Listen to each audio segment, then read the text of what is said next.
A world filled with beauty and enchantment. The forest awakens to yet another day. A place where people visit by the millions every year. And with that amount of people comes interaction with the animals of the wilderness. It is here, in the Oslo National Forest, that fate brought man and animal together, the results of which were amazing, terrifying, and gruesome.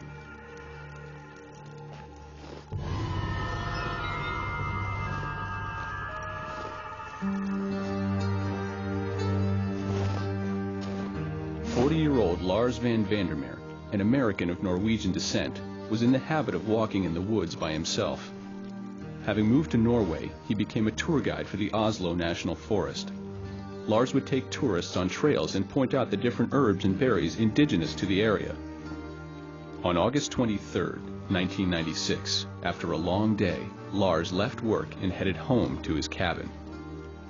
A person in Oslo National Park is much more likely to be injured in an automobile accident or a fall than by a grizzly bear.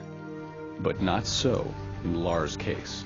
I was coming up this trail here, and I looked up and I saw a bear and her cubs. And naturally I froze, and then she looked at me, and I saw her, and I started to move away. Bears rarely attack other bears or people. The contact is considered very risky. They'll only take that risk if the situation is extreme. This was a situation where she was only trying to protect her cubs. I mean, smell of my ham sandwich probably didn't help either. But it's understandable how she reacted. I mean, we're living in the woods. It's a risk, and I accept that risk. A grizzly bear can cover a distance of 50 yards in about 3 seconds. A typical attack can last 30 seconds to 2 minutes. Frightened, Lars turned and ran away down the trail, screaming and shrieking. I'm not proud of how I reacted. I got about a couple steps over here, and by the time I got right here, she was on top of me. The attack lasted nearly 10 minutes. She gnawed at my neck and clawed at my face, and basically used her claws and tore up my my left leg real good. But basically where it's useless now, and I kind of drag it behind me like an old U-Haul.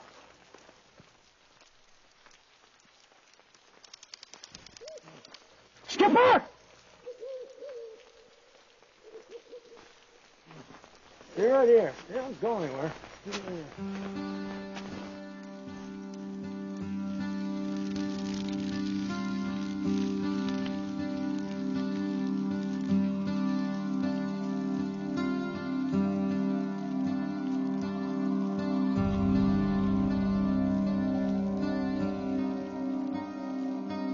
Anxiety-ridden, Lars discusses his demons of the night.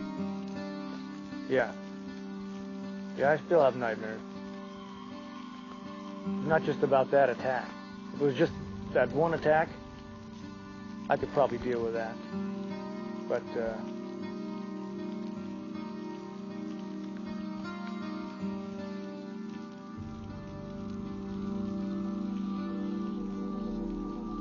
On August 25, 1997, exactly 1 year and 2 days after Lars' first attack, fate struck yet again.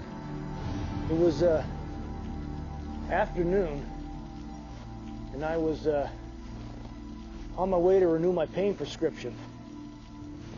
I felt like I was being watched. I was making noises about a mile back to alert any bears. But then I stopped making noises because I had some abdominal cramping from some chili I had at lunch.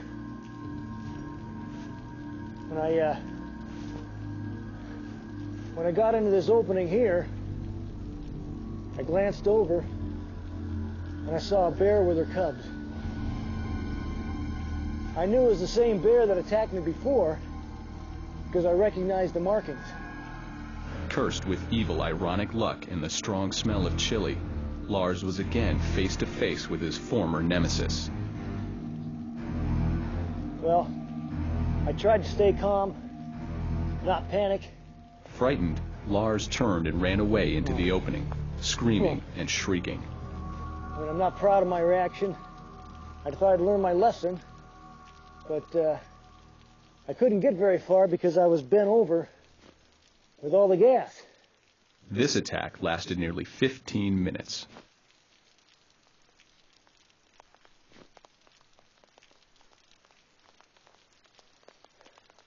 Can I have a second, please? I can't do this right now. Just... Skipper! Oh, stay here, honey. Come here. Come here.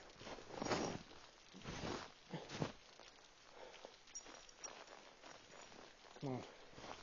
Come on.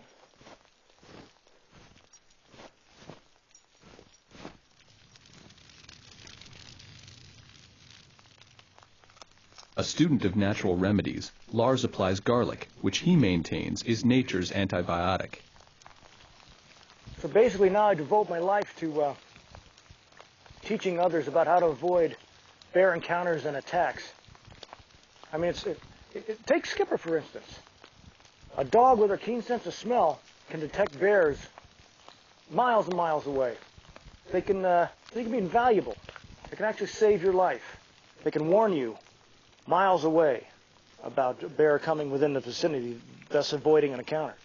Typical canine training takes 4 weeks. Oh, the Skipper has his first class tomorrow. Kind of proud of that. Okay, here's some bear safety tips. One way to help yourself is to get some bear spray. I got mine here out of Counter Assault out of Montana. And basically, I got a holster here, right, as you can see, it's right on my hip. And one of the things I say when I talk to tourists and things I say is, it's hip to be hip. It's a little catchphrase. It's going to help you remember where to keep it. Here's the spray. It's cayenne pepper. Bear spray. I got a zip tie on it here. And that's, you don't have a zip tie on. You take it off when you're in danger. Obviously, I'm not in danger. So I have the spray here, and what this is, it's cayenne pepper, and this is going to put out 10 1-second bursts of cayenne pepper spray, about 30 to 40 feet, in a highly visible fog, and a shotgun pattern. And that's going to protect you. So the main thing is to remember is to don't run. Don't panic. Remember, bear's not out to attack you unless it's protecting her cubs, or it's hungry, or you happen to cross in its path.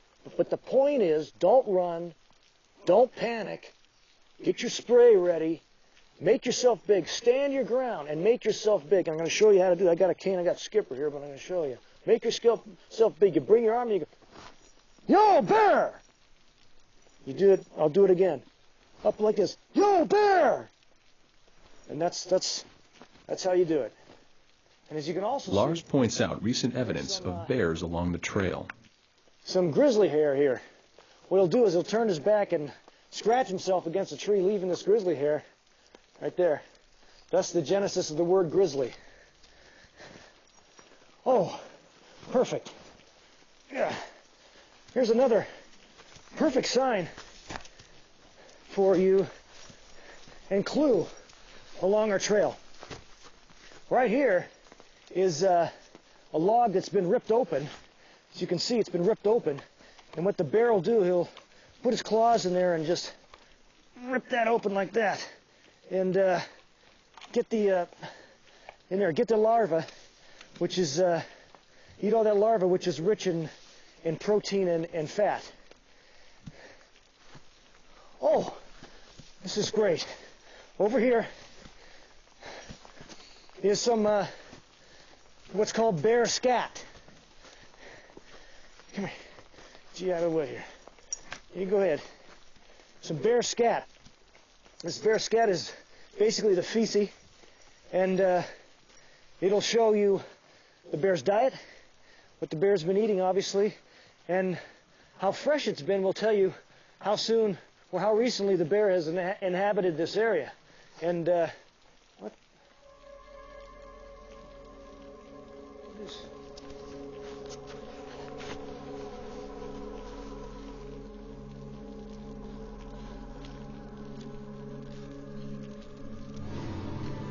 It's my watch. She tore it off me in my attack. My last attack.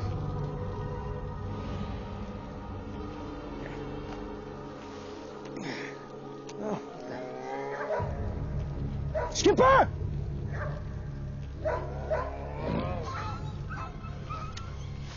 Skipper! Oh my God!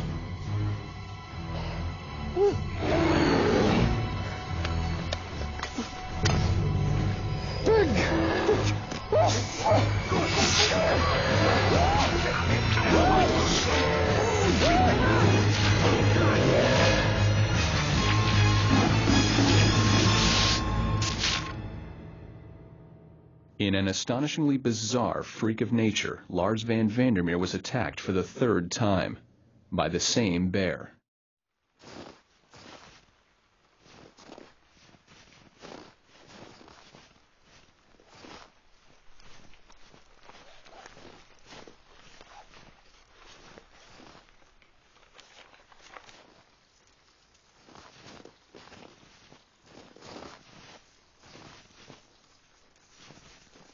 Excuse me, does Lars van Vandermeer live here? Yeah. Are you delivering his new cranial plate? No, we're old friends. Oh, I didn't know assholes had friends.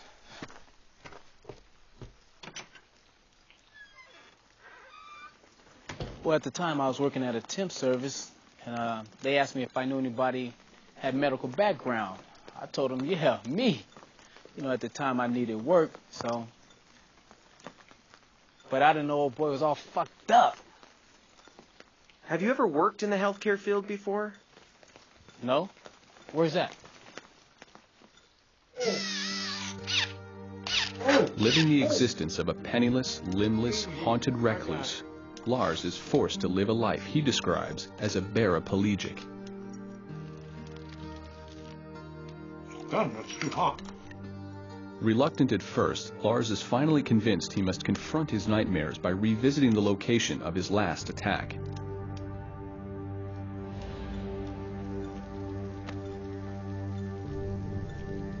As memories flood back, Lars discusses candidly and with ironic ridicule and self-mockery the events of that fateful day. I'm a loser, okay? I'm not proud of how I reacted. After that last attack, my brain has a vivid memory of only two events in my life. One is losing my arms, and the other is, oh yeah, losing my legs. The rest of my life is a blur. Can you move this? Lars discusses his thoughts about educating people on how to avoid encounters or attacks from bears.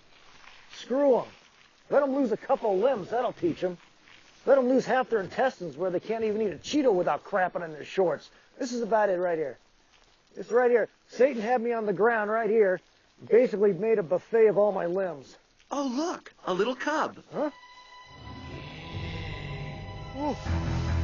Oh, fuck! Here he comes again. Okay, go. Go, man, go. Yo, bear! Yeah, Theo, go, man. Yo! Ah!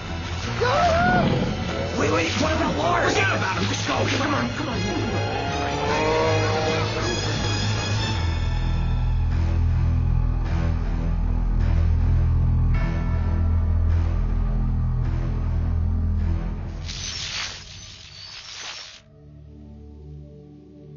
In this world filled with beauty and enchantment, there still remains the fine line in which man and animal must continue to coexist.